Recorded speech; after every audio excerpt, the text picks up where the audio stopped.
Hello guys, this is Zoologist AK and I'm here with another topic that is steroid hormone. And in this video I'm going to talk about different topics related to steroid hormone like structure, biosynthesis, receptor and mechanism. So let's begin with me. तो what are steroid hormones? Steroid hormones होते हैं जो cholesterol के derivatives होते हैं और जो हमारे लिपिड सोलुबल होते हैं स्टीरॉयड हार्मोन्स, जिसको हम स्टीरॉयड बोलते हैं।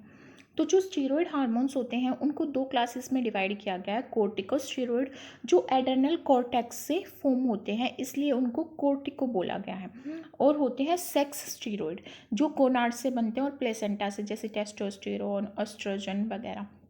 स्टीरॉयड हार्मोन क्या करते हैं, वो एक वाइड वैरायटी ऑफ इफेक्ट जो है वो एक्सर्ट करते हैं ग्रोथ पे भी, डेवलपमेंट में, डिफ्रेंशिएशन में, including import, regulatory and behaviour functions. जैसे अगर हम बात करें, हम अगर यहाँ पे बात करें एल्डोस्टेरोन की, तो वो एक अपना बिहेवियर शो करता है। अगर हम यहाँ पे बात करें टेस्टोस्टेरोन की या डाईहाइड्रोक्सी टेस्टोस्टेरोन की, तो वो टेस्टिस डिसेंडेंट में काम करता है।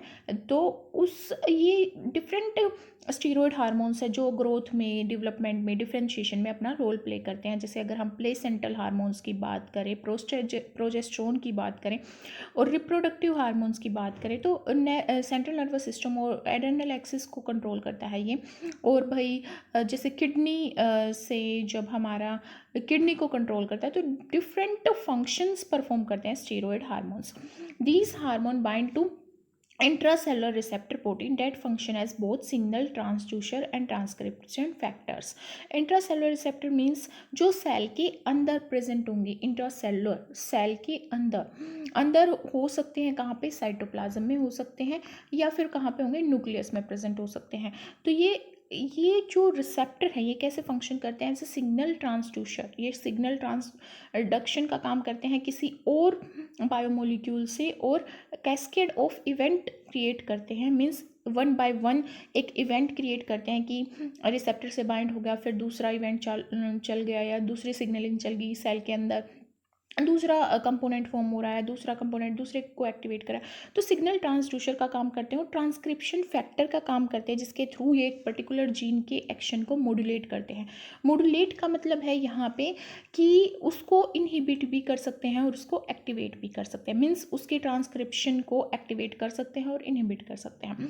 मोलिकुलर क्लोनिंग ने रिवेल किया है कि 48 स्टीरॉयड हार्मोन्स प्रेजेंट हैं और न्यूक्लियर रिसेप्टर भी 48 प्रेजेंट है इन केस ऑफ ह्यूमंस। और एक एंजाइम होता है साइटोक्रोम P450, जिसको CYP एंजाइम्स भी बोला जाता है।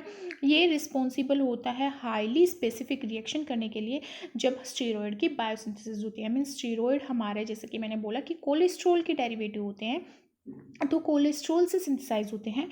तो ये जो CYP है ये कैसे फंक्शन करता है स्टीरॉयड हार्मोन को, लेट अस अंडरस्टैंड दिस।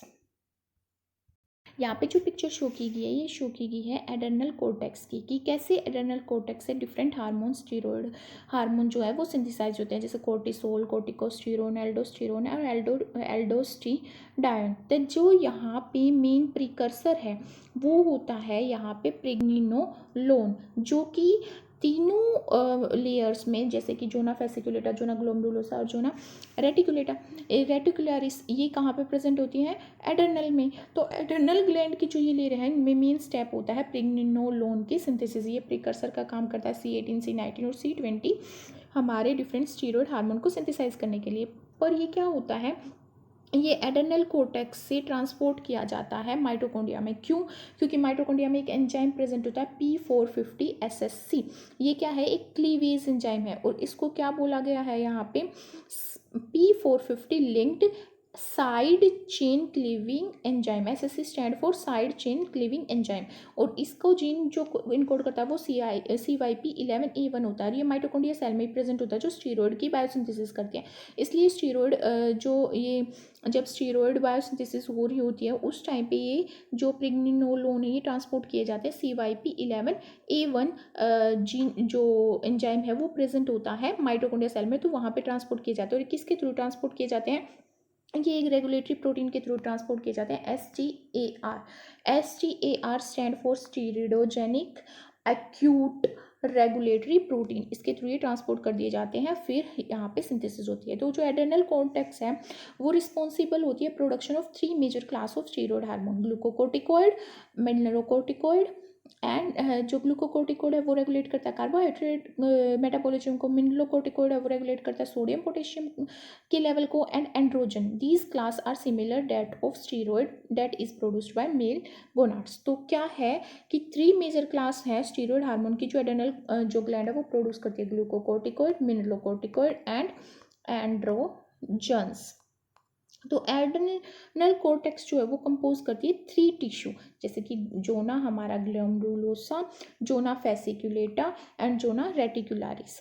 जो पाथवे है प्रेग्निनोलोन सिंथेसिस का वो सेम होता है सभी जोन में, जैसे कि हम देख रहे हैं फर्स्ट स्टेप जो है वो रेट लिमिटिंग स्टेप है और वो सिमिलर होता है सभी जो लेयर होती हैं उसमें। जोना जो ग्लोमेरुलोसा होती है वो ले करती है CYP11 CYP 17A1, जैसे कि हम देख सकते हैं CYP जो 17A1 है वो जोना रेटिकुलेसा में भी प्रेजेंट है, और CYP 17A1 है वो जोना फेसिकुलेटा में भी प्रेजेंट है, पर वो ग्लोमेरुलोसा में क्या है, एब्सेंट है। तो ये जो एंजाइम होता है CYP 17A1 ये कन्वर्ट करता है प्रेग्निनोलोन एंड प्रोजेस्टेरोन को to their C70 hydroxylate C17 hydroxylate analog में कन्वर्ट करता है, यहाँ पे 17 होगा, 17 हाइड्रोक्सी प्रेग्निनोलोन में कन्वर्ट करता है। तो यहाँ पे ऐसा नहीं हो पाता, ये डायरेक्टली प्रोजेस्टेरोन में कन्वर्ट हो रहा है। तो यहाँ पे जब हमारा C17 जो A1 है वो सिंगल माइक्रोजोमल एंजाइम है जिसमें 2 स्टीरॉयड बायोसिंथेटिक एक्टिविटी होती है, एक होती है 17 alpha hydroxylase activity which convert pregnenol to 17 hydroxy pregnenolone, जो कि यहाँ पे शो की गई है। तो ये क्या एक्टिविटी है, 17 अल्फा हाइड्रोक्सीलेज एक्टिविटी, सेम यहाँ पे हो रही है 17 अल्फा हाइड्रोक्सीलेज एक्टिविटी, जिसकी वजह से यहाँ पे 17 हाइड्रोक्सी प्रेग्निनोलोन की सिंथेसिस हो रही है, और जो 70 और 20 लाइस है वो कन्वर्ट कर देता है 17 हाइड्रोक्सी प्रेग्निनोलोन को किसमें, DHEA में। DHEA क्या है, डिहाइड्रो एपिएंड्रोस्टेरोन, क्या है, डिहाइड्रो एपिएंड्रोस्टेरोन। ये क्या है तो ये एंजाइम CYP 17A1, मतलब ये 17A1 एंजाइम है जो यहाँ पे भी एक्ट कर रहा है और यहाँ पे भी एक्ट कर रहा है। पर डिफरेंस क्या है यहाँ पे कि जो एंजाइम है उसके डिफरेंट फंक्शन है, यहाँ पे वो एज ए लाइज एक्ट कर रहा है, यहाँ पे हाइड्रोक्सीलेज एक्ट कर रहा है। तो जब वो हाइड्रोक्सीलेज एक्ट करेगा तो 70 हाइड्रोक्सी प्रेग्निनोलोन सिंथेसिस करेगा जोना फेसिकुलेटा में भी और जोना रेटिकुलरिस में भी, और फिर उसके बाद वो DHEA सिंथेसाइज करेगा, डिहाइड्रो एपिएंड्रोस्टेरोन, जब वो लाइज एक्टिविटी करेगा।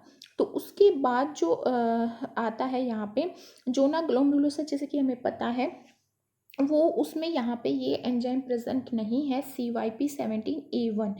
तो जो पाथवे है ग्लूकोकोर्टिकोइड और डीऑक्सीकोर्टिसोल कोर्टिसोल एंड एंड्रोजन वाला वो ब्लॉक हो जाते हैं जोना ग्लोमेरुलोसा सेल्स में। तो जो नेक्स्ट रिएक्शन है ग्लोमेरुलोसा सेल में जहाँ पे स्टीरॉयड बायोसिंथेसिस हो रही है वो है कन्वर्जन होना प्रेग्निनोल का टू प्रोजेस्टेरोन, जैसे कि यहाँ पे शो किया गया है कि प्रेग्निनोलोन जो है वो कन्वर्ट हो रहा है किसमें, प्रोजेस्टेरोन में। ये रिएक्शन जो है 2 एंजाइम के थ्रू परफॉर्म की जाती है, एक तो होता है HSD3B2, ये क्या है, इसको क्या कहेंगे हम, 3 beta hydroxy steroid dehydrogenase and delta 4-5 isomerase activity perform करता है ये एंजाइम। तो जो जोना ग्लोमेरुलोसा सेल्स हैं वो यूनिक होती हैं एड्रेनल कोर्टेक्स की और एक्सप्रेस करती हैं enzyme that is responsible for converting corticosterone to aldosterone. तो वो कोर्टिकोस्टीरोन को किस में कन्वर्ट कर देती हैं, एल्डोस्टीरोन में कर देती हैं। जैसे कि यहाँ पे प्रोजेस्टेरोन सिंथेसाइज होगा, फिर CYP21A2 एक्ट होगा जो कि 21 हाइड्रोक्सीलेज एंजाइम है जिसके थ्रू 11 डीऑक्सी कोर्टिकोस्टीरोन सिंथेसाइज होगा। फिर CYP11B1 एक्टिवेट होगा, कोर्टिकोस्टीरोन सिंथेसाइज होगा जिसकी वजह से वो यहाँ पे एंजाइम एक्ट होगा एल्डोस्टीरोन सिंथेसिस, जिसकी वजह से बाद में लास्ट में एल्डोस्टीरोन सिंथेसाइज हो जाएगा। तो यहाँ पे एक एंजाइम है CYP11B2, इसको कहते हैं 18 अल्फा हाइड्रोक्सी, ये जो हमारा एंजाइम है इसको कहते हैं 18 alpha hydroxylase enzyme, hydroxylase enzyme भी कहते हैं। और ये हिस्टोरिकली जाना जाता है एल्डोस्टीरोन की सिंथेसिस करने के लिए, इसीलिए इसको एल्डोस्टीरोन सिंथेटेज एंजाइम बोला गया है।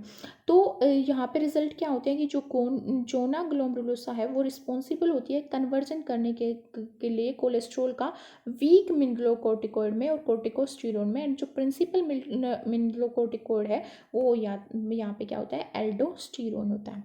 और सेल होती हैं जो जोना फेसिकुलेटा की एंड जोना रेटिकुलसा की, उनमें ये जो एंजाइम है CYP11B1 वो अब्सेंट होता है, इस वजह से वहाँ पे एल्डोस्टीरोन सिंथेसाइज नहीं होता और वीक मिनरलोकॉर्टिकॉइड जो है वो सिंथेसाइज नहीं होता। बट जो दोनों ही जोन हैं वो कंटेन करते हैं किसको, CYP17A1 को, जो अलो करता है सिंथेसाइज करने के लिए मेजर ग्लूकोकोर्टिकॉइड कोर्टिसोल्स को। जो प्रेजेंस है CYP17A की जोना फेसिकुलेटा में और जोना रेटिकुलेसा सेल्स में, वो लो करती है प्रोड्यूस करने के लिए एंड्रोजन्स डिहाइड्रो एपी एंड्रोस्टीरोन और एल्डोस्टीन जो यहाँ पे शो किया गया है कि स्टीरॉयड भी ये सिंथेसाइज करती हैं। तो ये जो फेसिकुलेटर रेटिकुलर सेल है वो कोर्टिकोस्टीरॉयड बनाएंगी और एडर्नल एंड्रोजन बनाएंगी, एंड्रोस्टीरोइन बनाएंगी और कोर्टिकोसोल बनाएंगी या कोर्टिकोस्टीरोइन बनाएंगी, बट नॉट एल्डोस्टीरोन। तो यहाँ पे हमारा डिफरेंट एंजाइम्स एक्ट करके यहाँ पे लास्ट प्रोडक्ट होगा corticosterone and androsterone hormone and aldosterone. So this was the mechanism how does these steroid hormones are synthesized through adrenal cortex. This is the picture that is showing the synthesis or biosynthesis of male sex hormone from Leydig cells of testes. तो यहाँ पे जो first step है वो तो same है कि cholesterol पे क्या एक्ट कर रहा है, CYP11A1 और साइड चेन जो क्लीवेज एंजाइम है P450 वो यहाँ पे एक्टिवेट कर रहा है, जिसकी वजह से प्रेग्निनोलोन की सिंथेसिस हो रही है। प्रेग्निनोलोन की सिंथेसिस होने के बाद यहाँ पे दो एंजाइम एक्ट करते हैं CYP17A1 जिसकी हाइड्रोलेज एक्टिविटी होती है और लाइज एक्टिविटी होती है। तो जो वो हाइड्रोक्सीलेज एक्टिविटी करेगा, जैसे स्टीरॉयड हार्मोन जो एड्रेनल कोर्टेक्स से सिंथेसाइज होते हैं वहाँ पे भी सेम एक्टिविटी होती है। तो उसके बाद यहाँ पे 17 हाइड्रोक्सी प्रेग्निनोलोन सिंथेसाइज होगा। फिर दोबारा से यहाँ पे CYP17A1 एक्ट करता है जो लाइज एक्टिविटी शो करता है, 17 to 20 लाइज एक्टिविटी शो करता है, जिसकी वजह से DHEA सिंथेसाइज होता है, डाई हाइड्रो एपी एंड्रोस्टीरोन सिंथेसाइज होता है। ये सेम रिएक्शन है जो हमारी एड्रेनल कोर्टेक्स में होती है। फिर उसके बाद यहाँ पे एक एंजाइम एक्ट करता है HSD17 जो B3 एंजाइम होता है, जिसकी वजह से एंड्रोस्टिनोडॉयल यहाँ पे सिंथेसाइज होते हैं। फिर उसके बाद यहाँ पे एक एरोमेटी फिर उसके बाद यहाँ पे क्या करता है HSD3B2 एक्ट करता है, जिसकी वजह से यहाँ पे टेस्टोस्टेरोन सिंथेसाइज होता है। फिर एंजाइम होता है 5 alpha reductase SRD5A3। 5 alpha reductase बहुत ही इंपॉर्टेंट एंजाइम्स हैं क्योंकि इसमें जो जीन इसको इनकोड करते हैं अगर उनमें यहाँ पे म्यूटेशन होती है तो इस वजह से हमारा जो टेस्टिस है वो डिसेंड नहीं कर पाते। तो अर्ली जब डेवलपमेंट स्टेज होती है एक चाइल्ड की आफ्टर बर्थ, तो वो एज ए गर्ल अपीयर होता है कि फिर उसके बाद जब वो बड़ा होता है प्यूबर्टी स्टेज में तो ये हार्मोन जैसे सिक्रेट होते जाते हैं, क्योंकि मेल में भी एंड्रोजन प्रेजेंट होता है पर कम अमाउंट में प्रेजेंट होता है। तो इसके बाद जब प्यूबर्टी में फीमेल में भी प्रेजेंट होता है एंड्रोजन कम अमाउंट में होता है एज़ कम्पेयर टू मेल। तो जब प्यूबर्टी आती है तो ये जो हार्मोन है ये ज़्यादा अमाउंट में सिक्रेट होने लगते हैं और वो उनमें पेनिस डेवलप हो जाता है। तो यहाँ पे जो 5 अल्फा रिडक्टेज है उसकी वजह से एबनॉर्मेलिटी शो होती है। तो ये होता है convert 5 alpha reductase enzyme convert कर देता है टेस्टोस्टेरोन को डाईहाइड्रोक्सोस्टेरोन में। फिर यहाँ पे ये रिएक्शन शो होगी HSD जो यहाँ हमारा 3B2 एंजाइम है वो यहाँ पे एक्टिवेट होगा प्रेग्नेनोलोन में और प्रोजेस्टेरोन की सिंथेसिस करेगा इन केस ऑफ फीमेल में ये होगा।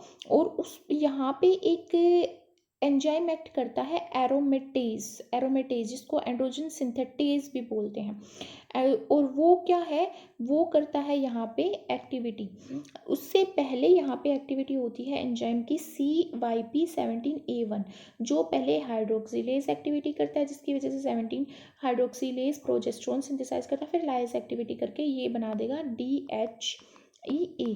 फिर उसके बाद ये जब DHEA सिंथेसाइज होता है डिहाइड्रोएपिन एंड्रोस्टेरोन, उसके बाद यहाँ पे एक्टिवेट होता है HSG17B3 जिसके वजह से यहाँ पे एंड्रोस्टीन डायोन सिंथेसाइज होता है। सेम है ये दोनों प्रोसेस अप टू नाउ यहाँ इस स्टेप तक जो कि एडर्नल कॉर्टेक्स में होती है। उसके बाद और दोनों मेल में फीमेल में एंड्रोस्टीन डायोन तक की जो प्रोसेस है वो सेम होती है। उसके बाद क्या होता है, यहाँ पे एक एरोमेटेज एक्ट करता है। फीमेल्स के केस में एरोमेटेज एक्ट करता है, मेल के केस में यहाँ पे एक्ट करता है अल्फा रिडक्टेज। ये डिफरेंस होता है फीमेल में और मेल में। तो जो ये एरोमेटेज है ये एंजाइम होता है CYP19A1। इसको एस्ट्रोजन सिंथेटेज भी बोलते हैं इस एंजाइम को क्योंकि ये एस्ट्रोजन एंजाइम को सिंथेसाइज करता है। और यहाँ पे एक एक्ट करता है 17 कीटो रिडक्टेज जिसको कहते हैं 17 beta hydroxy steroid dehydrogenase type 3 जिसको HSG17B3 बोला गया है। जो ये एंजाइम है HSG17B3 एंजाइम इसको बोला गया है 17 beta hydroxy steroid dehydrogenase type 3 और इसको 17 कीटो रिडक्टेज एंजाइम भी बोला गया है। फुल नेम जो है इसका जो फुल नेम है for 5 alpha reductase is 5 alpha reductase type 2 जिसके लिए जीन जो होता है वो होता है SRD5A3। ये जीन्स शो किए गए हैं CYP, HRD ये जीन्स है।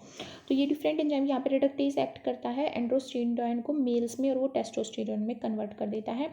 और उसके बाद यहाँ पे 5 अल्फा रिडक्टेज जीन एक्ट करता है जो डाईहाइड्रोक्सी टेस्टोस्टेरोन में उसको कन्वर्ट कर देता है। फिर पर फीमेल में यहाँ पे क्या होता है, एरोमेटेज एक्ट करता है जिसकी वजह से यहाँ पे एस्ट्रोन सिंथेसाइज होता है। फिर उसके बाद रिडक्टेज एंजाइम जो कि HSD17B जो 3 है जिसको 17 कीटो रिडक्टेज भी बोला गया है, 17 beta hydroxy steroid dehydrogenase type 3 enzyme भी बोला गया। ये एक्टिवेट होता है जिसकी वजह से रिडक्शन करता है एस्ट्रोन का एस्ट्राडोल में। तो ये जो था ये फीमेल सिंथेसिस दिखाया गया, ये मेल सिंथेसिस दिखाया गया है कि कैसे स्टीरॉयड हार्मोन मेल में और फीमेल में सिंथेसाइज होते हैं। तो जो यहाँ तक का जो स्टेप है एल्डोस्टेरोन का जो सिंथेसाइज होने का ये सेम होता है गोनाड्स में भी जैसे एडर्नल कॉर्टेक्स में होता है और मेल और फीमेल में भी सेम होता है। बस डिफरेंस यहाँ पे क्या आता है, जब एल्डोस्टेरोन से यहाँ पे एरोमेटेज एक्ट कर जाता है और यहाँ पे क्या एक्ट करता है रिडक्टेज, उसके बाद 5 अल्फा रिडक्टेज। फिर यहाँ पे जब एरोमेटेज एक्ट करता है तो उसके बाद दोबारा से फीमेल के केस में यहाँ पे रिडक्टेज एक्ट करता है और एस्ट्राडोल की सिंथेसिस करता है। So this was the synthesis steps कि कैसे कोलेस्ट्रॉल सिंथेसाइज होता है इन डिफरेंट ऑर्गेनिजम्स। ये शो किया गया कि यहाँ पे सबसे पहले टेस्टोस्टेरोन बना, उसके बाद यहाँ पे HSG17B3 जो है वो क्या है reductase 17 beta hydroxy steroid dehydrogenase type 3 reductase जिसकी वजह से वो टेस्टोस्टेरोन को किस में कन्वर्ट कर देगी एंड्रोस्टीन डायोन में। और यहाँ पे CYP19A1 एक्ट कर रहा है जिसको हम बोलते हैं androgen synthetase enzyme. Androgen synthetase enzyme और एरोमेटेज होता है ये CYP19A1 जिसकी वजह से यहाँ पे एस्ट्राडोल सिंथेसिस हो रहा है। फिर एस्ट्राडोल पे यहाँ पे HSG17B1 जो कि यहाँ पे रिडक्टेज है वो होगा तो वो एस्ट्रोजन में कन्वर्ट हो सकता है, एस्ट्रोजन पे ये होगा तो यहाँ पे कन्वर्ट हो सकता है। तो ये मैकेनिज्म शो किया गया है कि या तो टेस्टोस्टेरोन से डायरेक्ट यहाँ पे एरोमेटेज एक्ट करके उसको एस्ट्राडोल में कन्वर्ट कर सकता है, फिर एस्ट्राडोल पे यहाँ पे रिडक्टेज एक्ट करके एस्ट्रोन में कन्वर्ट कर सकता है, या फिर टेस्टोस्टेरोन से एंडोस्टेरोडायोन बन सकता है और एंडोस्टेरोडायन बनने के बाद यहाँ पे रिडक्टेज एक्ट करेगा और उसको एस्ट्रोन में कन्वर्ट कर यहाँ पे एरोमेटेज एक्ट करेगा और उसको एस्ट्रोजन में कन्वर्ट करेगा। फिर एस्ट्रोजन फॉर्म होने के बाद यहाँ पे दोबारा से रिडक्टेज एक्ट करेगा, उसको एस्ट्राडोल में कन्वर्ट करेगा। तो ये एक साइकिल चेन शो की गई है कि कुछ भी सिंथेसाइज हो सकता है, लास्ट जो हमारा जो प्रोडक्ट होगा वो एस्ट्राडोल होगा या एस्ट्रोन होगा, उसके अकॉर्डिंग हमारे जो हार्मोन्स हैं वो सीक्रेट सिंथेसाइज हो जाएंगे। So this was the process of biosynthesis of steroid hormones in organisms. अब फंक्शन क्या होते हैं स्टेरॉयड हार्मोन के? वो पेरिफेरल टारगेट वो एक्ट करते हैं पेरिफेरल टारगेट टिश्यू पे भी और सेंट्रल नर्वस सिस्टम पे भी। तो जो गोनाडल स्टीरॉयड होते हैं वो क्या करते हैं, वो सेक्सुअल डिफरेंशिएशन करते हैं जेनेटाइलिया का, जैसे मैंने बात की कि डाईहाइड्रोक्सीस्टेरोन है वो एक्ट करता है मेल डेवलपमेंट में, है ना, एंड ब्रेन की डेवलपमेंट में। डिटरमाइन करते हैं सेकेंडरी सेक्सुअल करेक्टर, जैसे मैंने बोला कि टेस्टिस डिसेंडेंट में उसका रोल होता है डेवलपमेंट के टाइम पे, और सेक्सुअल मैच्योरेशन वो करते हैं, कंट्रीब्यूट करते हैं maintenance of their functional state in adulthood and control और मॉड्यूलेट सेक्सुअल बिहेवियर। जैसे फीमेल के केस में जब टेस्टोस्टेरोन एंड्रोजन जो है उसका लेवल ज़्यादा होता है तो हेयर ग्रोथ ज़्यादा हो जाती है, एबनॉर्मल उनके मूड स्विंग्स होने लग जाते हैं, सेक्स ड्राइव कम हो जाती है। तो ये डिफरेंट फंक्शनल स्टेट को एडल्टहुड में कंट्रोल करते हैं। जैसे बहुत सारी गर्ल्स में एस्ट्रोजन वगैरह का लेवल कम होता है तो उनको पर्टिकुलरली मेडिकेशन पे रखा जाता है, कि हार्मोनल मेडिकेशन पे, क्योंकि उनमें जो मेंस्ट्रुएशन साइकिल है वो एबनॉर्मल हो जाती है, क्योंकि उनका जो एस्ट्रोन की सिंथेसिस है वो एबनॉर्मल हो जाती है। तो वो पाथवे जो है वो यहाँ पे जो है एक्यूरेट वे में परफॉर्म नहीं होता, इस वजह से उनमें फिर क्या होता है, किसी में ओवेरी नहीं डेवलप होती, या किसी में मेंस रेगुलर नहीं हो पाते, मेंस्ट्रुअल साइकिल रेगुलर नहीं चल पाती। तो डिफरेंट टाइप्स के यहाँ पे जो है प्रॉब्लम आती है एडल्टहुड में और डिफरेंट सेक्सुअल बिहेवियर को डेवलप करने में। एड्रेनल स्टेरॉयड है ये मॉड्यूलेट करते हैं मेटाबॉलिज्म कार्बोहाइड्रेट का, जैसे ग्लूकोकोर्टिकॉइड है, एंड एक्ट करते हैं इम्यूनोसुप्रेसिव एजेंट की तरह एंड एंटी इन्फ्लेमेटरी कंपोनेंट की तरह। और ये जो इलेक्ट्रोलाइट्स है, सोडियम है, पोटेशियम इलेक्ट्रोलाइट का जो मिनरलोकोर्टिकॉइड है वो कंट्रोल करते हैं उनका एक्सक्रेशन थ्रू किडनी। सो ये दीज वर द डिफरेंट जो है स्पेसिफिक जो फंक्शन है गोनाडल स्टेरॉयड को और एड्रेनल स्टेरॉयड के। फिर जो स्टेरॉयड हार्मोन्स है रिसेप्टर्स के बिहाफ पे उनको जो क्लासीफाई किया गया वो डिफरेंट जो है हार्मोन्स में डिफाइन किया गया है, जैसे कि ग्लूकोकोर्टिकॉइड रिसेप्टर होते हैं, मिनरलोकोर्टिकॉइड रिसेप्टर होते हैं, एंड्रोजन रिसेप्टर होते हैं, एस्ट्रोजन होते हैं, प्रोजेस्टेरोन। तो ये डिफरेंट क्लासेस हैं स्टेरॉयड हार्मोन की, different on different classes of receptors. अब आती है steroid hormone receptor. Steroid hormone receptor जो है न्यूक्लियर रिसेप्टर होते हैं, जैसे एस्ट्रोजन रिसेप्टर होंगे, जैसे estrogen receptor sex hormone estrogen के लिए एस्ट्रोजन रिसेप्टर अल्फा या एस्ट्रोजन रिसेप्टर फर्स्ट NR3A1 भी बोलते हैं इसको। एस्ट्रोजन रिसेप्टर बीटा होगा। कीटोस्टेरॉयड रिसेप्टर जैसे glucocorticoid receptor, GR receptor, cortisol receptor, mineralocorticoid receptor. Aldosterone के लिए NR3C2 भी बोलते हैं इसको, MR भी बोलेंगे, मिनरलोकोर्टिकॉइड रिसेप्टर भी बोलेंगे। प्रोजेस्टेरोन रिसेप्टर PR या NR3C3 भी बोलेंगे इसको। प्रोजेस्टेरोन रिसेप्टर PGR भी बोलेंगे, सेक्स हार्मोन प्रोजेस्टेरोन के लिए ये। एंड्रोजन रिसेप्टर बोलेंगे AR, NR3C4 और androgen receptor AR, sex hormone testosterone के लिए होंगे। तो डिफरेंट रिसेप्टर्स हैं डिफरेंट हार्मोन्स के लिए।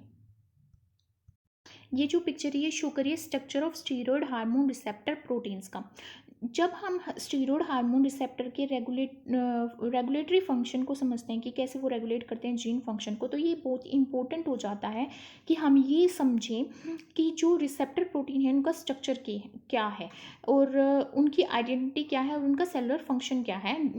तो यहाँ पे जो मेंबर्स होते हैं स्टेरॉयड रिसेप्टर सुपर फैमिली के, वो शेयर करते हैं direct amino acid homology and एक कॉमन स्ट्रक्चर शो करते हैं, जैसे कि इस पिक्चर में शो किया गया कि उनमें होमोलोगस स्ट्रक्चर प्रेजेंट होता है और एक कॉमन स्ट्रक्चर प्रेजेंट होता है डिफरेंट क्लासेस में स्टेरॉयड हार्मोन रिसेप्टर्स की।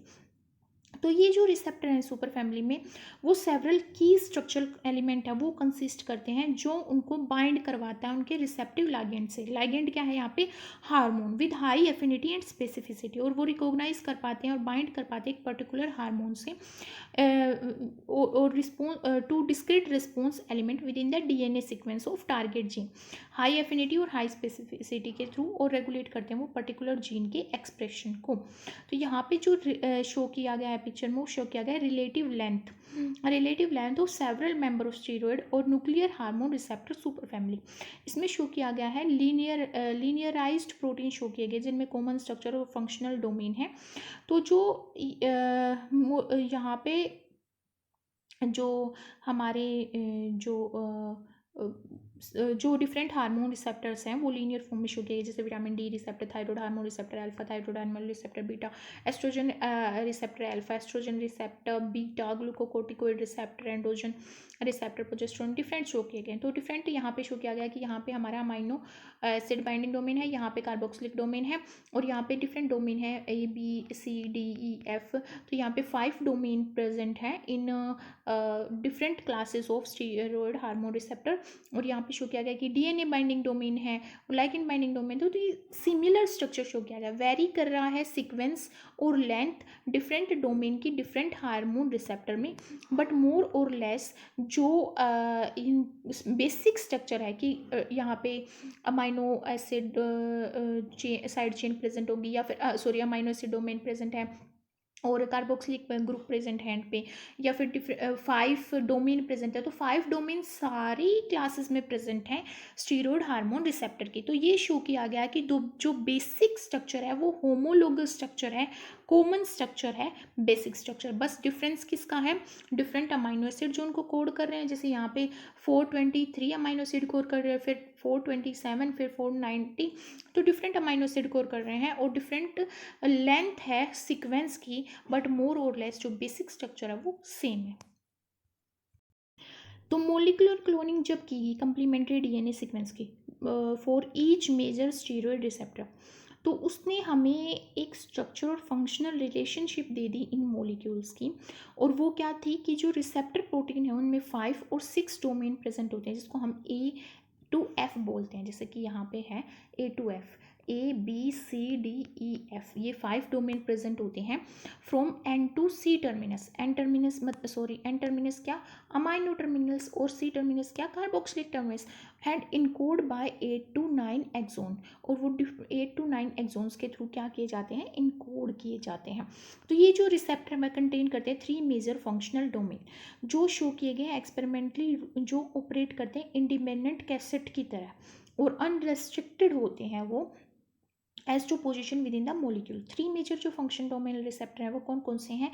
एक होता है वेरिएबल एंड टर्मिनस जो कि डोमेन ए और बी कंसिस्ट करता है, जैसे कि यहाँ पे शो किया गया एंड टर्मिनस जो कि अमाइनो टर्मिनस है, वो किसके थ्रू शो किया गया? ए एंड बी डोमेन के थ्रू शो किया गया है यहाँ पे। और उसके बाद जो आता जो एंड डेट कन्फर एमिनोजेनिसिटी, वो एमिनोजेनिसिटी कन्फर्म करता है, मॉड्यूलेट करता है ट्रांसक्रिप्शन एक जीन का, और सेल स्पेसिफिक मैनर से वो बाइंड करता है through it's and terminal activation function AF first के थ्रू वो ट्रांसक्रिप्शन एक्टिवेशन करता है, और अमीनोजेनेसिटी वो क्या करता है? परफॉर्म करता है और कन्फर करता है। फिर सेकंड है सेंट्रल डोमेन, जिसको डीएनए बाइंडिंग डोमेन बोला गया है। ये कंसिस्ट करता है सी डोमेन को, और इसमें 2 functionally distinct zinc finger present होती हैं। जैसे डीएनए बाइंडिंग डोमेन होते हैं जिंक फिंगर, लूसिन जिप और डिफरेंट हेलिक्स, लूप हेलिक्स। ये इस तरह से एक्ट करता है डीएनए को बाइंड करने के लिए, जिंक फिंगर की तरह एक्ट करता है, थ्रू विच द रिसेप्टर जो है वो फिजिकली इंटरेक्ट कर जाता है डीएनए हेलिक्स में। हमारा जो डीएनए वो डबल हेलिकल होता है, तो उसमें ये जो रिसेप्टर है वो कैसे बाइंड करेगा? जब लाइगेंड से बाइंड कर जाएगा, इस सी डोमेन के थ्रू बाइंड करेगा, जो कि डीएनए बाइंडिंग डोमेन है। और वो कैसे बाइंड करेगा? जिंक फिंगर मोटिव की हेल्प से। फिर है लाइगेंड बाइंडिंग डोमेन, जो किस में प्रेजेंट होता है? डोमेन ई में, और सम रिसेप्टर एफ में प्रेजेंट होता है। ये कंसिस्ट करते हैं एक्टिवेशन फैक्टर 2 और एक्टिवेशन फैक्टर AF2। तो these are the general structure of these different receptor of steroid hormone super family receptors. और यहाँ पे जो ये C2 C3 शो किया गया है, कंजर्व रीजन शो किए गए हैं लाइगेंड बाइंडिंग डोमेन में कि क्या कंजर्व रीजन है, इसलिए उसको C2 और C3 शो किया गया है। फिर ये जो डायग्राम है ये शो करता है टाइप सेकंड जिंक फिंगर का। जो जिंक फिंगर हमने स्टडी की कि वो जिंक फिंगर की हेल्प से डीएनए से बाइंड करता है, डीएनए हेलिक्स से बाइंड करता है एक रिसेप्टर जो कि लाइगेंड से ऑलरेडी बाइंड है और एक्टिवेटेड है, और एक्टिवेट करता है डिफरेंट जीन को जो प्रेजेंट होते हैं डीएनए मोलिक्यूल में। तो यहाँ पे जो स्ट्रक्चर शो किया गया वो type second zinc finger protein का शो किया गया है, जो करेक्टराइज करता है डीएनए बाइंडिंग डोमेन को, जो स्टीरॉयड हार्मोन रिसेप्टर में प्रेजेंट होता है। तो जो सेंट्रल कोर होता है, डीएनए बाइंडिंग कोर होता है डिफरेंट रिसेप्टर में स्टीरॉयड हार्मोन के, वो हाईली कंजर्व होता है और 60 to 90% वो होमोलॉगी शो करता है डिफरेंट स्टीरॉयड रिसेप्टर में। तो जो डीएनए बाइंडिंग डोमेन है वो वेरी करता है 66 amino acid to 70 amino acid में, और हाइड्रोफिलिक होता है क्योंकि इसका जो मोस्टली जो कंटेंट है जिसके थ्रू ये बन रहा है वो बेसिक अमाइनो एसिड होते हैं। तो बेसिक अमाइनो एसिड होने की वजह से इसका जो नेचर है वो क्या हो गया, हाइड्रोफिलिक हो गया। और जो मेजर फंक्शन है इसका वो रीजन का वो होता है बाइंड करना स्पेसिफिक HRE एलिमेंट से, हार्मोन रिस्पॉन्स एलिमेंट से बाइंड करना होता है इस डोमेन का मेन फंक्शन। तो जो टारगेट डीएनए बाइंडिंग जो है वो कैसे अचीव की जाती है, टेट्राहेड्रल कोऑर्डिनेशन के थ्रू, टेट्राहेड्रल कोऑर्डिनेशन ऑफ जिंक, जैसे कि यहाँ पे शो किया गया है tetrahedral coordination of zinc by 4 cysteine residue. यहाँ पे भी 4 सिस्टीन रेजिड्यू, यहाँ पे भी 4 सिस्टीन रेजिड्यू है। तो ये टेट्राहेड्रल जो जिंक रेजिड्यू है वो कोऑर्डिनेट किया गया है 4 सिस्टीन रेजिड्यू के थ्रू। इसके थ्रू ये होती है डीएनए बाइंडिंग, और ये डीएनए बाइंडिंग किससे कर रहे हैं, हार्मोन रिस्पॉन्स एलिमेंट से, जो किसमें प्रेजेंट होगा, डीएनए में प्रेजेंट होगा। तो यहाँ पे जो 4 सिस्टीन रेजिड्यू हैं वो एक्सटेंशन में प्रेजेंट है, that form 2 structurally distinct figure, जिसकी वजह से 2 डिस्टिंक्ट जो फिंगर टाइप स्ट्रक्चर फॉर्म होता है ये डिफरेंट है, ये डिफरेंट स्ट्रक्चर फॉर्म होता है। तो जो जिंक फिंगर है वो कॉमन है जीन रेगुलेटरी प्रोटीन्स में, और वो स्पेसिफिसिटी परफॉर्म करती हैं एक पर्टिकुलर HRE के लिए, हार्मोन रिस्पॉन्स एलिमेंट बाइंडिंग के लिए, जो डिटरमाइन किया जाता है मोर और highly conserve hydrophilic first zinc finger, जिसको C1 बोला गया है। C1 क्या देती है, स्पेसिफिसिटी देती है, स्पेसिफिसिटी देती है। जो सेकेंड जिंक फिंगर है C2 जिसको बोला गया है, वो डाइमराइजेशन करती है और स्टेबलाइज करती है डीएनए बाइंडिंग। जब ये जो डीएनए बाइंडिंग मोटिव है ये बाइंड हो जाएगा डीएनए, तो उसको स्टेबलाइज क्या करेगी, C2 जिंक फिंगर उसको स्टेबलाइज करेगी, इंटरेक्ट करेगी डीएनए फॉस्फेट बैकबोन के साथ, और स्पेसिफिक बाइंडिंग कौन करेगी, C1 जिंक फिंगर। तो यहाँ पे जो सेकंड जिंक फिंगर इन्वॉल्व होती है डाइमराइजेशन में, स्टेबलाइज करती है DNA binding by ionic interaction with the phosphate backbone of DNA. तो जो डी बॉक्स है वो, ये जो डी बॉक्स शो किया गया है ये इन्वॉल्व होता है यहाँ पे HRE half side spacing recognisation में। HRE क्या है, हमारा हार्मोन रिस्पॉन्स एलिमेंट, उसकी हाफ साइड स्पेसिंग को रिकॉग्नाइज करता है ये डी बॉक्स। और highly conserve DNA binding domain है वो शेयर्ड करता by ARGR mineralocorticoid receptor MR and PR। ये डिफरेंट जो रिसेप्टर एंड्रोजन रिसेप्टर है, ग्लूकोकॉर्टिकॉइड रिसेप्टर है, मिनरलोकॉर्टिकॉइड रिसेप्टर है, प्रोजेस्टेरोन रिसेप्टर है, ये सब शेयर करते हैं इस highly conserve DNA binding domain को, जो यहाँ पे शो किया गया है। और जो बाइंड करता है उनको उनके पर्टिकुलर हार्मोन रिस्पॉन्स एलिमेंट से और HRE एलिमेंट से, जिसको हम डिफरेंट रिस्पॉन्स एलिमेंट बोलेंगे, glucocorticoid response element, mineralocorticoid response element. और जो मोर C टर्मिनल पार्ट होता है C2 जिंक फिंगर का जो C टर्मिनल पार्ट होता है C2 zinc finger and amino acid होता है हिंज रीजन में, वो इन्वॉल्व होते हैं रिसेप्टर की डाइमराइजेशन में in coordination with amino acid in the hinge region and ligand binding domain. So जो हिंज रीजन है और डी डोमेन है, ये जो डी बॉक्स है ये क्या है, 40 to 50 अमाइनो एसिड सीक्वेंस होता है जो सेपरेट करता है डीएनए बाइंडिंग और लाइगेंड बाइंडिंग डोमेन को।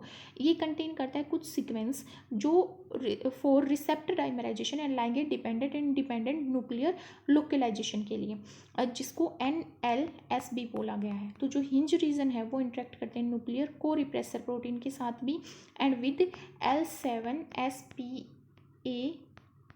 प्रोटीन के साथ भी, जो इंक्रीज करता है उनकी एक्टिविटी को, और antagonist ligand steroid hormone receptor की जो एक्टिविटी है उसको वो इंक्रीज करता है।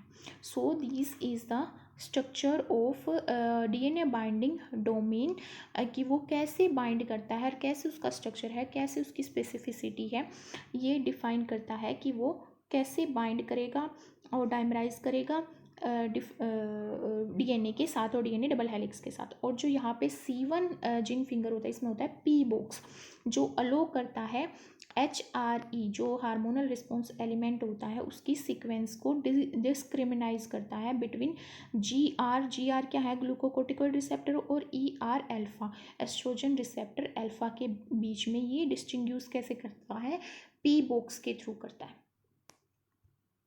Now this picture is showing here the regulatory and structural reasons of a steroid hormone response gene, जिसके हमें पता है कि जो ट्रांसक्रिप्शन होता है डीएनए का, जब डीएनए ट्रांसक्राइब करता है मैसेंजर आरएनए में और mRNA में, तो वो मोस्ट इम्पोर्टेंट स्टेप है रेगुलेशन करने का किसी भी पर्टिकुलर जीन को बाय स्टेरॉयड हार्मोन। तो जो भी जीन है वो एक कॉमन बेसिक डिज़ाइन जो है वो शेयर करते हैं, जो कंपोज्ड करता है स्ट्रक्चरल रीजन इन विच, एक स्ट्रक्चरल रीजन होता है in which the DNA encode the specific amino acid of protein. तो एक कोडिंग रीजन होगा, स्ट्रक्चरल जीन होगा जो एक पर्टिकुलर जो है हमारे अमाइनो एसिड को कोड करेगा और प्रोटीन सिंथेसिस करेगा। और एक रेगुलेटरी रीजन होगा जिसमें डिफरेंट एनहेंसर एलिमेंट होंगे, रेगुलेटरी एलिमेंट होंगे, साइलेंसर होंगे। वो एक रेगुलेटरी रीजन होगा जो इंटरेक्ट करेगा वेरियस प्रोटीन के साथ, जो रेट को कंट्रोल करेंगे ट्रांसक्रिप्शन के। और कुछ की एलिमेंट होंगे रेगुलेटरी रीजन में जो टारगेट करेंगे जीन को, वो एक्टिवेट करने जरूरी होंगे एमआरएनए की सिंथेसिस से पहले। इन एलिमेंट को क्या बोलेंगे, सिस एक्टिंग एलिमेंट। क्या बोलेंगे, सिस एक्टिंग एलिमेंट बोलेंगे इनको, जो ट्रांसक्रिप्शन से पहले एक्टिवेट करने जरूरी हैं। और ये लोकेट होते हैं सेम डीएनए पे जिस पे जीन प्रेजेंट होता है, और ये जनरली लोकेट होते हैं 5 प्राइम एंड पे, 5 प्राइम एंड पे लोकेट होते हैं और बिगिनिंग में प्रेजेंट होते हैं जीन के। और 4 मेन ग्रुप कंसिस्ट करते हैं, लाइक प्रमोटर प्रेजेंट होगा इनमें, और क्या होगा, जैसे कि यहाँ पे शो किया गया, कोर प्रमोटर प्रेजेंट होगा, और यहाँ पे होगा एनहेंसर प्रेजेंट होगा, एनहेंसर प्रेजेंट है, साइलेंसर प्रेजेंट है, हार्मोन रिस्पॉन्स एलिमेंट प्रेजेंट होगा, और हार्मोन इंडिपेंडेंट इनहेंसर्स भी प्रेजेंट होंगे। और यहाँ पे जो शो किया गया है, और जो प्रमोटर है जो जिससे आके हमारा जो पोलिमरेज बाइंड होगा, वो एसेंशियल है जीन एक्टिवेशन का, वो जो सेट करता है बेसल रेट ट्रांसक्रिप्शन का, कंट्रोल करता है एक्यूरेसी ट्रांसक्रिप्शन इनिशिएशन की। और जो प्रमोटर है वो क्लोजली लोकेटेड होगा ट्रांसक्रिप्शन स्टार्ट साइड से, और कंसिस्ट करेगा 2 एलिमेंट, टाटा बॉक्स, जैसे कि यहाँ पे शो किया टाटा बॉक्स प्रेजेंट होगा, एंड अपस्ट्रीम एक प्रमोटर प्रेजेंट होगा जो लोकेट होगा फर्दर अपस्ट्रीम R1 और मोर हार्मोन रिस्पॉन्स एलिमेंट, जैसे यहाँ पे 2 हार्मोन रिस्पॉन्स एलिमेंट है। और स्पेसिफिक डीएनए बाइंडिंग साइट है to which steroid receptor bind, वो प्रेजेंट होगी जो कन्फर करेगी हार्मोन की sensitivity to a particular gene. और जो साइलेंसर्स हैं, यहाँ पे जो साइलेंसर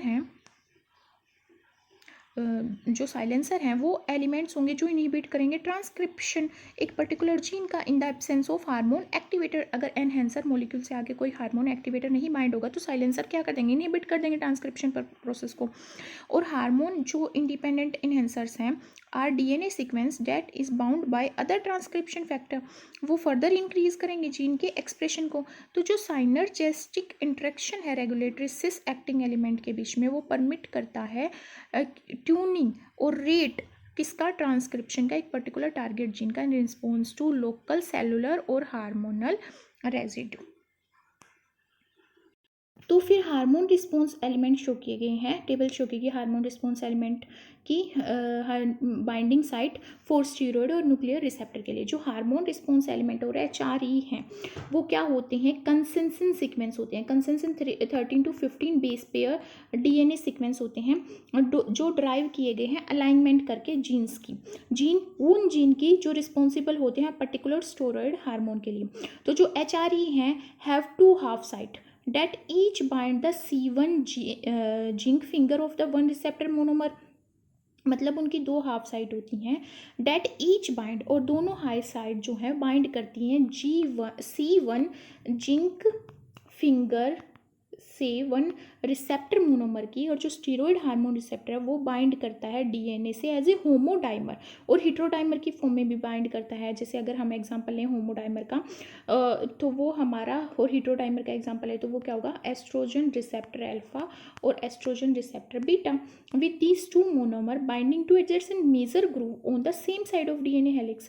तो जो क्लास सेकेंड न्यूक्लियर रिसेप्टर है वो इंटरेक्ट करती है different class second nuclear receptor के साथ बाय फॉर्मिंग होमोडाइमर। तो वो एक स्टेबल कॉम्प्लेक्स बनाती है जिसकी हाई एफिनिटी होती है अब इन्हेंस करने की किसी भी पर्टिकुलर जीन की ट्रांसक्रिप्शन एक्टिविटी को। On the basis of this sequence homology और homology and functional similarity there are three classes of hormone, जो कि हार्मोन रिस्पॉन्स एलिमेंट होते हैं। थ्री क्लास होती हैं हार्मोन रिस्पॉन्स एलिमेंट की steroid hormone receptor super family में, जो रिस्पॉन्सिबल होती हैं इस बाइंडिंग के लिए। तो हार्मोन जो रिस्पॉन्स एलिमेंट बाइंडिंग साइट है स्टीरॉयड न्यूक्लियर रिसेप्टर की, वो शो की गई है यहाँ पे। Response element for class second nuclear receptor are direct repeats. अगर हम न्यूक्लियस क्लास सेकंड की देखें तो वहाँ पे डायरेक्ट रिपीट्स होते हैं, इन्वर्टेड रिपीट्स होते हैं और एवर्टेड रिपीट्स होते हैं, जो इंडिकेट किए जाते हैं हाफ साइड्स के। तो यहाँ पे शो किया गया है, जैसे कि हम पिक्चर में देख सकते हैं कि भाई यहाँ पे हमारा जो रिस्पॉन्स एलिमेंट है estrogen receptor, glucocorticoid receptor, mineralocorticoid receptor, progesterone receptor के लिए जो कंसेंसस सीक्वेंस है वो क्या होगा, GRE5'2 ये सीक्वेंस होगा, फिर 3' होगा। अल्फा के लिए क्या होगा, क्लास सेकंड है न्यूक्लियर रिसेप्टर हैं जो उनके लिए क्या होगा, जो रेटिनोइक एक्स जो रिसेप्टर है RAR है उनके लिए, थायरॉयड रिसेप्टर के लिए क्या होगा, VDR के लिए क्या होगा, PAR के लिए क्या होगा। तो ये डिफरेंट कंसेंसस सीक्वेंस शो किए गए और डिफरेंट रीजन शो किए गए हैं जिसके थ्रू जो HRE हार्मोन रिस्पॉन्स एलिमेंट जो है वो बाइंड करता है। जैसे कि जो रिस्पॉन्स एलिमेंट है प्रोजेस्टेरोन एंड्रोजन के लिए, ग्लूकोकोर्टिकोइड मिनरलोकोर्टिकोइड के लिए वो क्लोजली रिलेटेड है, इसलिए उसको हम क्या कहते हैं, ग्लूकोकोर्टिकोइड रिस्पॉन्स एलिमेंट। जिस जो GRE है यहाँ पे वो क्या है, ग्लूकोकोर्टिकोइड रिस्पॉन्स एलिमेंट, जिसमें एक पैलिंड्रोमिक सीक्वेंस प्रेजेंट होता है जो कि यहाँ पे शो किया गया है, GGTACANNN TGTTCT 3', वेयर एन किसी भी न्यूक्लियोटाइड सीक्वेंस के लिए प्रेजेंट है यहाँ पे। और जो AR है, PR है, GR है, हमारे show subtle difference in DNA base contact point two GRE और ग्लूकोकोइड रिस्पॉन्स एलिमेंट। एग्जाम्पल है जीन का जो कंटेन करते हैं वन और मोर GRE whose transcription is upregulated by glucocorticoid, वो इंक्लूड करते हैं much studied mouse memory tumour virus promoter, MMTV promoters, और इसको बोलेंगे mouse memory gland tumour virus promoter. और फिर टायरोसिन अमाइनो ट्रांसफेरेज भी हो सकता है इसमें, एंजाइम जो ग्लूकोनियोजेनेसिस में इन्वॉल्व होते हैं वो भी हो सकते हैं। Example of genes that are specifically inhibited by glucocorticoids by negative GRE, जो ये GRE प्रेजेंट है ये नेगेटिवली प्रेजेंट होगा, ग्लूकोकोर्टिकोइड रिस्पॉन्स एलिमेंट अगर नेगेटिवली प्रेजेंट होगा तो ये इंक्लूड करेंगे प्रोओपियो मेलानोकोर्टिन और interleukin 1 beta, gonadotrophin releasing hormones and prolactin, उनमें ये नेगेटिवली प्रेजेंट होगा और इनहिबिट करेगा। जो minimum consensus estrogen response element है ERE क्या है, minimum consensus estrogen response element. ये सीक्वेंस पैलिंड्रोमिक सीक्वेंस है जो कि यहाँ पे शो किया गया 5' to 3' में, और डिफर करता है ओनली 2 बेस पेयर में। ये GRE से 2 ही बेस पेयर में डिफर कर रहा है, जैसे यहाँ पे TT प्रेजेंट है, यहाँ पे AC प्रेजेंट है, बाकी सारा जो है, और यहाँ पे हमारा GT प्रेजेंट है, यहाँ पे हमारा AA प्रेजेंट है। तो ये 2 बेस पेयर सीक्वेंस में डिफर कर रहा है GE से जो है। तो जो एक्सटेंशन लेंथ है ERE पैलिंड्रोम की एंड सीक्वेंस इमीडिएटली जो फ्लैगिंग कर रही है ERE के थ्रू एस्ट्रोजन रिस्पॉन्स एलिमेंट के थ्रू, वो इंपॉर्टेंट होती है डिटरमाइन करने में एफिनिटी विद विच ये जो ERF अल्फा है, जो एस्ट्रोजन रिसेप्टर अल्फा है वो बाइंड करेगा ERE से। मतलब ERE क्या है, एस्ट्रोजन रिस्पॉन्स एलिमेंट से कैसे बाइंड करेगा। तो एग्जांपल है जीन के जिनका प्रमोटर कंसिस्ट करता है ये फंक्शनल ERE और एस्ट्रोजन रिस्पॉन्स एलिमेंट, वो हैं जीनोपस में वाइटलोजेनिन A1 इसमें है, और B1 gene human encoding PS2 ए मार्कर होता है। ये जो PS2 ह्यूमन में होता है, ह्यूमन में, वो एक मार्कर है ब्रेस्ट कैंसर को डायग्नोसिस करने के लिए। ऑक्सीटोसिन भी सी फोर्स के लिए, सी माइस के लिए, और ट्रांसक्रिप्शन ग्रोथ फैक्टर अल्फा के लिए, प्रोलैक्टिन के लिए, प्रोजेस्टेरोन रिसेप्टर के लिए, ये उन सब में ये एस्ट्रोजन रिस्पॉन्स एलिमेंट प्रेजेंट होता है। एक फिर यहाँ पे आता है हमारा response element for class second nuclear receptors के लिए, जो एग्जांपल है TR का और RAR का, RXR का, VDR, ये कंपोज करते हैं डायरेक्ट रिपीट। डायरेक्ट रिपीट, इसमें डायरेक्ट रिपीट सब में क्या है, डायरेक्ट रिपीट्स हैं ऑफ हाफ साइट 5' AGGTCA। ये हाफ साइट कंसिस्ट करते हैं either with no spacing between the half site, जिसमें कोई भी स्पेस नहीं होगा, उसको क्या करेंगे, बोलेंगे DR नोड और 0, और सेपरेटेड बाय, अगर गैप है उनमें 1 का गैप है, 5 का गैप है, तो उसको डायरेक्ट रिपीट 5 बोलेंगे, डायरेक्ट रिपीट 2 बोलेंगे, डायरेक्ट रिपीट 1। इसका क्या मतलब है डायरेक्ट रिपीट 5 का, कि 5 बेस पेयर स्पेस प्रेजेंट है इन हाफ साइट में। डायरेक्ट रिपीट्स की हाफ साइड में इतने का गैप है। 1 प्रेजेंट है तो 1 बेस पेयर का गैप है, 2 प्रेजेंट है 2 बेस पेयर का गैप है, 5 प्रेजेंट तो 5 बेस पेयर का गैप है। और जो नंबर है न्यूक्लियोटाइड बेस पेयर के जो सेपरेट करें हैं हाफ साइड को, डिटरमाइन करते हैं स्पेसिफिसिटी, कि कौन सा स्पेसिफिक जो रिसेप्टर है class second RNA binding receptor, वो आके बाइंड करेगा हार्मोनल रिस्पॉन्स एलिमेंट के साथ। So these are different hormonal response elements. Let us understand the mechanism steroid hormone receptor action in a target cell. जो यहाँ पे शो किया गया है वो हार्मोनल ट्रांसपोर्ट शो किया गया ब्लड में। ब्लड में जब स्टीरॉयड हार्मोन्स की कंसंट्रेशन बढ़ जाती है तो वो डिफरेंट प्रोटीन से बाइंड करते हैं। जैसे स्टीरॉयड हार्मोन है, जैसे सेक्स हार्मोन्स हैं, वो किससे बाइंड करेंगे, steroid hormone binding globulin SHGB से बाइंड करेंगे। वो स्पेसिफिकली बाइंड करते हैं। जो हाईली बाइंडिंग प्रोटीन है वो है SHBG, पर जो लेस बाइंडिंग प्रोटीन है वो होता है एल्ब्यूमिन। पर क्या होता है जब कंसंट्रेशन बहुत ज़्यादा होती है स्टीरॉयड हार्मोन की ब्लड में, क्योंकि वो लिपिड सोल्यूबल होते हैं, जो हाइड्रोफोबिक नेचर होता है स्टीरॉयड हार्मोन का, और वो ब्लड में सर्कुलेट करते हैं। जब उनकी कंसंट्रेशन बहुत ही ज़्यादा इंक्रीज हो जाती है तो वो सारे जो SHBG होते हैं, स्टीरॉयड हार्मोन बाइंडिंग ग्लोबुलिन, उनको ऑक्यूपाई कर लेते हैं, जिसकी वजह से वो नॉन स्पेसिफिकली बाइंड करते हैं सीरम एल्ब्यूमिन के साथ, और वो अपनी टारगेट सेल में एंटर करते हैं। तो यहाँ पे जो सेल्स होती है उनकी मेम्ब्रेन पे एक रिसेप्टर प्रेजेंट होता है SHBGR, जिसको क्या कहते हैं, steroid hormone binding globulin receptor, जिसके साथ ये लाइगेंड से बाइंड, लाइगेंड क्या, हार्मोन उससे बाइंड, ये जो स्टीरॉयड हार्मोन बाइंडिंग ग्लोबुलिन है वो बाइंड कर जाएगा steroid hormone binding globulin receptor के साथ। जैसे ही इसकी बाइंडिंग होगी तो वो उसको सेल में एंटर करवा देता है एंडोसाइटिक प्रोसेस के थ्रू, और जो रिसेप्टर मेडिएटेड एंडोसाइटोसिस होती है उसके थ्रू, जिसकी वजह से एडिनाइल साइक्लेज एक्टिवेट होता है। और एडिनाइल साइक्लेज क्या करेगा, ATP को साइक्लिक AMP में कन्वर्ट कर देगा, जिसकी वजह से सेल के अंदर और इंट्रासेलुलर जो कंसंट्रेशन है साइक्लिक AMP की वो क्या हो जाएगी, इंक्रीज हो जाएगी। जैसे ही यहाँ पे इंक्रीज होगी साइक्लिक AMP की कंसंट्रेशन, वो एक्टिवेट करेगी किसको, प्रोटीन काइनेज A को, जिसको हम PKA बोल रहे हैं, प्रोटीन काइनेज A, जो फिर आगे स्टार्ट करेगा डिफरेंट फोस्फोराइलेशन कैस्केड्स और फोस्फोराइलेशन इवेंट, मीन्स वो फोस्फोरिलेट करेगा डिफरेंट मोलिक्यूल्स को और आगे अपना मैकेनिज्म परफॉर्म करेगा। जो PKA है यहाँ पे किसको एक्टिवेट कर रहा है, ये एक्टिवेट कर रहा है यहाँ पे ER को, ER अल्फा क्या है, एस्ट्रोजन रिसेप्टर अल्फा, और एस्ट्रोजन रिसेप्टर फर्स्ट, और अदर स्टीरॉयड हार्मोन रिसेप्टर को वो एक्टिवेट करा in the absence of ligand binding. Activate कैसे करा है, फोस्फोरिलेशन करके, बिना लाइगेंड की बाइंडिंग के थ्रू। तो इसकी वजह से क्या हो रहा है,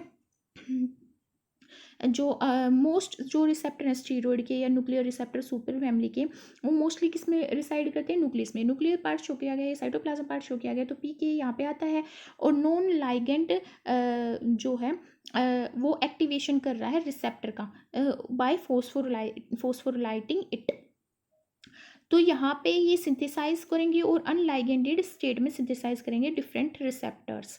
फिर उसके बाद जो लाइगेंड बाइंडिंग है वो इंड्यूस कर देगी ओ एक्टिवेशन किसकी, इन डिफरेंट जो स्टीरॉयड हार्मोन रिसेप्टर है इनकी एक्टिवेशन। और एक्टिवेशन कैसे होगी, डाइमराइजेशन करके और बाइंडिंग करके ERE एलिमेंट से। ERE एलिमेंट क्या है, एस्ट्रोजन रिसेप्टर एलिमेंट्स, उनसे बाइंड करके डाइमराइजेशन करेंगे, एक्टिवेट करेंगे और फिर डिफरेंट अपने जो जीन है उनके एक्सप्रेशन को ये इनहेंस करेंगे।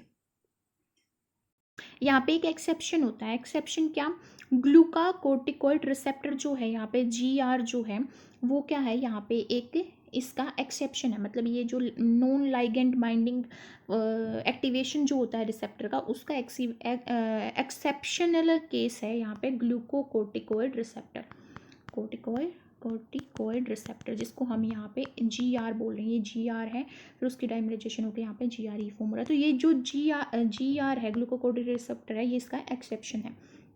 जो कॉम्प्लेक्स फॉर्म करता है HSP प्रोटीन के हीट शोक प्रोटीन 90 के साथ, ये क्या बनाता है, एक कॉम्प्लेक्स बनाता है। And its accompanying proteins are thought to stabilize the receptor until hormone binding occur. और इसके कुछ प्रोटीन्स होते हैं जो इसको अकम्पेन करते हैं, वो स्टेबलाइज करते हैं इसको रिसेप्टर को, जब तक ग्लूकोकोर्टिकोइड हार्मोन जो हैं वो बाइंड नहीं करते इस ग्लूकोकोर्टिकोइड रिसेप्टर से। तो यहाँ पे जो हम बात कर रहे हैं यहाँ पे ग्लूकोकोर्टिकोइड रिसेप्टर की, तो जो कुछ पर जब अगर हम बात करें रिसेप्टर की, जैसे प्रोजेस्टेरोन, एस्ट्रोजन हार्मोन या एंड्रोजन हार्मोन के लिए, तो वो भी कॉम्प्लेक्स की फॉर्म में मिलते हैं प्राइमरी साइटोसोलिक HSP के साथ।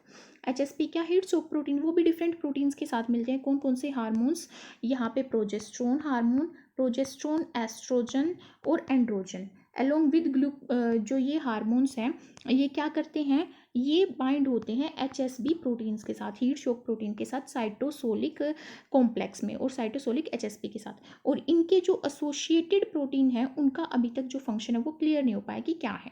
अगर हम एस्ट्रोजन, प्रोजेस्टेरोन और एंड्रोजन की बात करें तो हार्मोन जो है फ्रीली एंटर करते हैं, फ्री स्टेट में एंटर करते हैं वो न्यूक्लियस में बाय न्यूक्लियर पोर।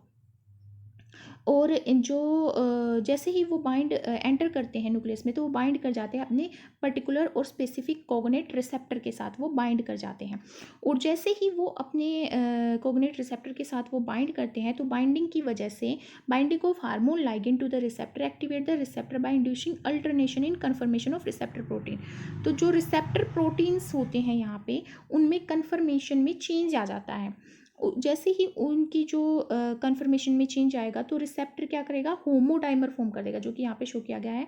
यहाँ पे ये रिसेप्टर मोनोमर की फॉर्म में था, फिर जैसे ही कन्फर्मेशन चेंज आया तो वो डाइमर की फॉर्म में कन्वर्ट हो गया, तो वो होमोडाइमर फॉर्म कर देगा। और स्पेसिफिक हार्मोन रिस्पॉन्स एलिमेंट, जैसे अगर हम ग्लूकोकोर्टिकोइड हार्मोन की बात करें तो GRE से वो जाके बाइंड हो जाएगा। GRE क्या है यहाँ पे, ग्लूकोकोर्टिकोइड रिस्पॉन्स एलिमेंट। तो डिफरेंट हार्मोन रिस्पॉन्स एलिमेंट से जाके वो बाइंड कर जाएगा और रेगुलेटरी रीजन में किसी भी पर्टिकुलर टारगेट जीन के।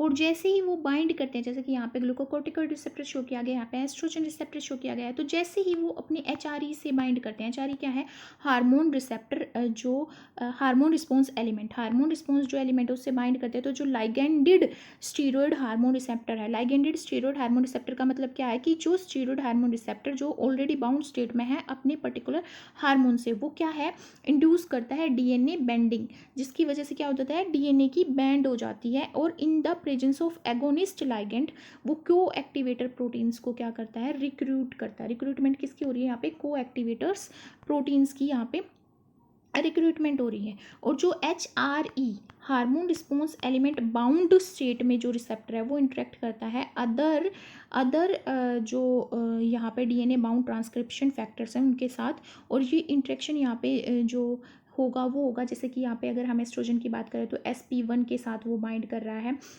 कौन, ER रिसेप्टर, और एस्ट्रोजन रिसेप्टर जो है वो SP1 के साथ यहाँ पे बाइंडिंग कर रहा है। सर्टेन को activated protein have histone acetyl transferase activity, क्योंकि जो हमारा DNA होता है वो क्या करता है, हिस्टोन प्रोटीन्स के साथ बाइंड होता है, तो उसको एसिटाइल करके उसको मॉडिफाई किया जाता है, न्यूक्लियोसोम से उसको बाहर निकाला जाता है ताकि जो जीन है वो एक्टिवेट किए जा सके, मॉड्यूलेट किए जा सके, जीन के एक्सप्रेशन को मॉड्यूलेट किया जा सके। जो एसिलाइट करेगा यहाँ पे जो यहाँ पे हम बात कर रहे हैं हार्मोन HAT की, HAT क्या है यहाँ पे, हिस्टोन एसिटाइल ट्रांसफेरेज। जो हिस्टोन एसिटाइल ट्रांसफेरेज जो वो यहाँ पे क्या करता है, एसिटाइल करता है लाइसिन रेजिड्यू को। लाइसिन हमारा क्या है, बेसिक अमाइनो एसिड, जो किसका रेजिड्यू है, H3 और H4 हिस्टोन जो प्रोटीन होते हैं उसका लाइसिन प्रेजेंट होता है। तो इसकी वजह से जो क्रोमेटिन स्ट्रक्चर है वो लूज हो जाता है, जिसकी वजह से वो लूजनिंग जो होती है क्रोमेटिन की वो फैसिलिटेट करती है बाइंडिंग किस ट्रांसक्रिप्शन फैक्टर्स की और डिफरेंट RNA पोलिमरेज सेकंड की ट्रांसक्रिप्शन स्टार्ट साइट पे।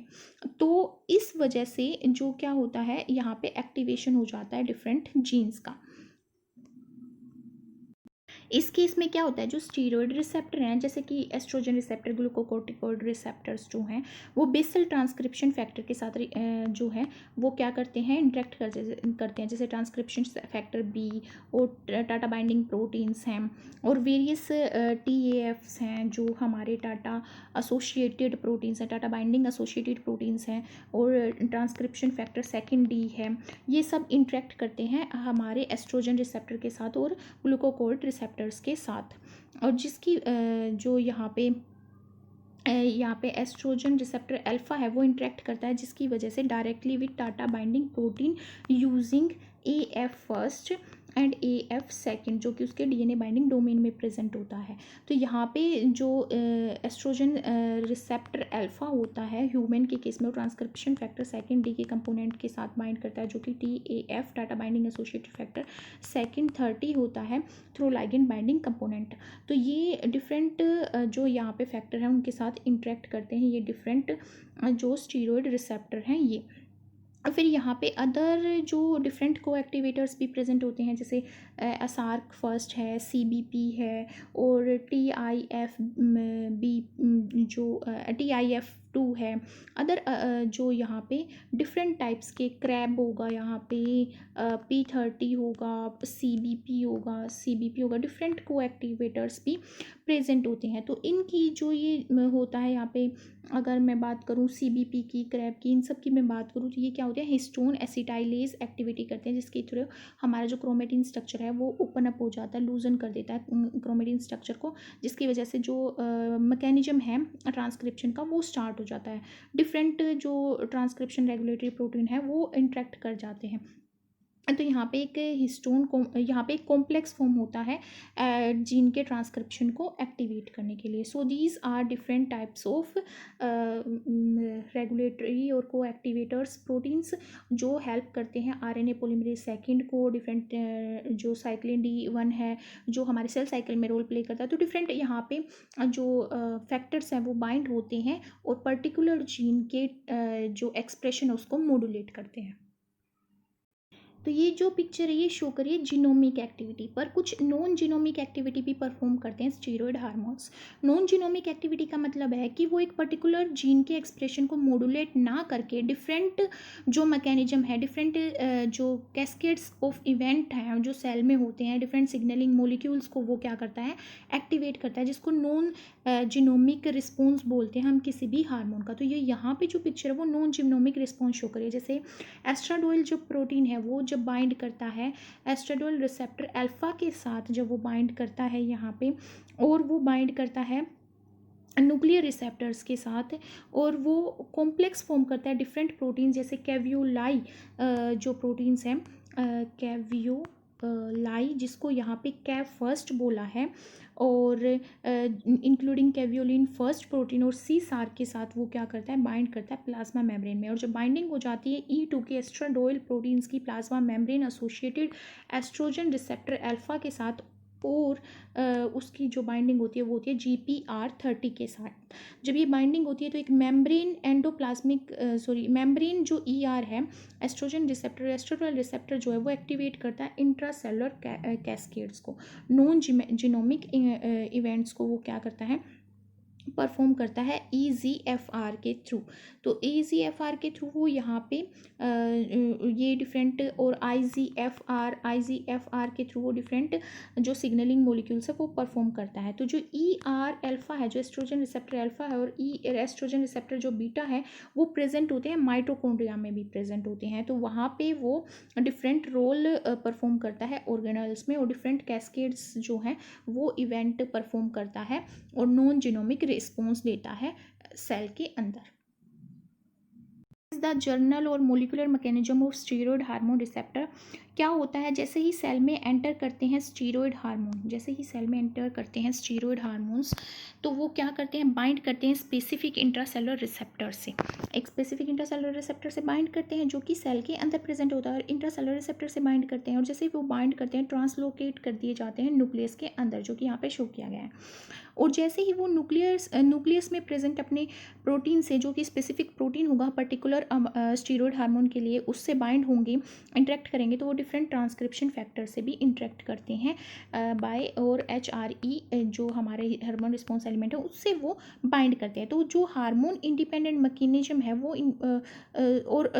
वो जब बाइंड कर जाते हैं HRE से, तो वो क्या करते हैं, कंट्रोल करते हैं एक पर्टिकुलर जीन के एक्सप्रेशन को। और वो एक्सप्रेशन कैसे होगा, ट्रांसक्रिप्शन करके उस पर्टिकुलर जीन का। और फिर दूसरा जो यहाँ पे मैकेनिज्म होता है वो हार्मोन इंडिपेंडेंट मैकेनिज्म होता है, जिसमें स्टीरॉयड हार्मोन रिसेप्टर जो हैं वो क्या करते हैं, वो फोस्फोरिलेट करते हैं।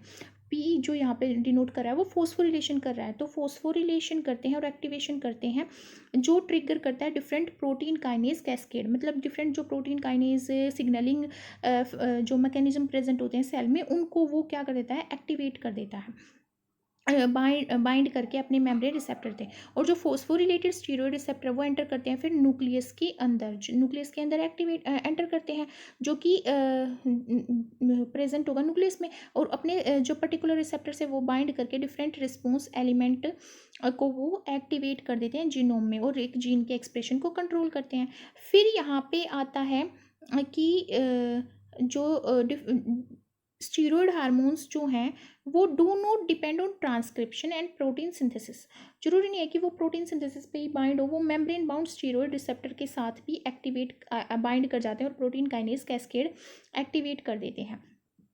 जब वो प्रोटीन काइनेज जो कैस्केड है वो एक्टिवेट करते हैं, तो वो ट्रांसक्रिप्शन डिपेंडेंट नहीं होता, नो डिपेंड ऑन ट्रांसक्रिप्शन, ना ही वो प्रोटीन सिंथेसिस पे डिपेंड होता। ये बस इंट्रासेलुलर सेकेंडरी मैसेंजर्स के थ्रू एक्टिवेट किया जाता है। जैसे कैल्शियम है वो फोस्फोकाइनेज सी को एक्टिवेट करेगा, जो कैल्शियम सबसे पहले यहाँ पे फोस्फोलाइपेज सी एक्टिवेट होगा, उसके बाद IP3 और डैग सिंथेसाइज होगा, फोस्फोकाइनेज सी होगा, कैल्शियम लेवल इंक्रीज हो जाएगा सेल के अंदर।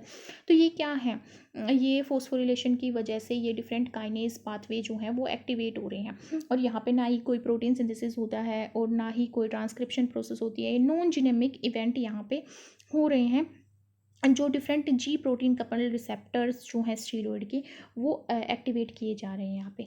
और जैसे यहाँ पे जी प्रोटीन कपल रिसेप्टर के साथ एडिनाइल साइक्लेज एक्टिवेट होगा, जब वो जी प्रोटीन जो प्रोटीन कपल रिसेप्टर के साथ बाइंड होंगे स्टीरॉयड, तो एडिनाइल साइक्लेज एक्टिवेट होगा, वो एडिनाइल साइक्लेज ATP को साइक्लिक AMP में कन्वर्ट कर देगा, फिर फोस्फोकाइनेज A एक्टिवेट होगा, फिर वो फोस्फोरिलेट करेगा डिफरेंट जो मोलिक्यूल्स हैं उसको, और फिर वो जाके अपने टारगेट ट्रांसक्रिप्शन फैक्टर से या पर्टिकुलर जीन से जाके बाइंड होंगे और डिफरेंट कैस्केड ऑफ इवेंट वो परफॉर्म करेंगे। तो यहाँ पे जो ट्रांसक्रिप्शन फैक्टर हैं वो यहाँ पे cyclic AMP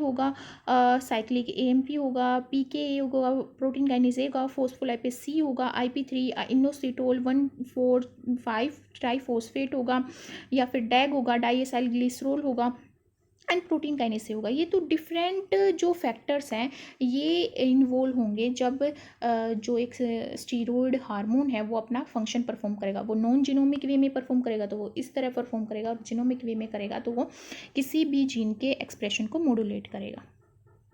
So guys, this was all about steroid hormone. If you like my video then please thumbs up, and if you are not my subscriber then please subscribe to my channel, and thank you so much for watching my videos. And if you have any query then please write in the description box given below. Thank you so much.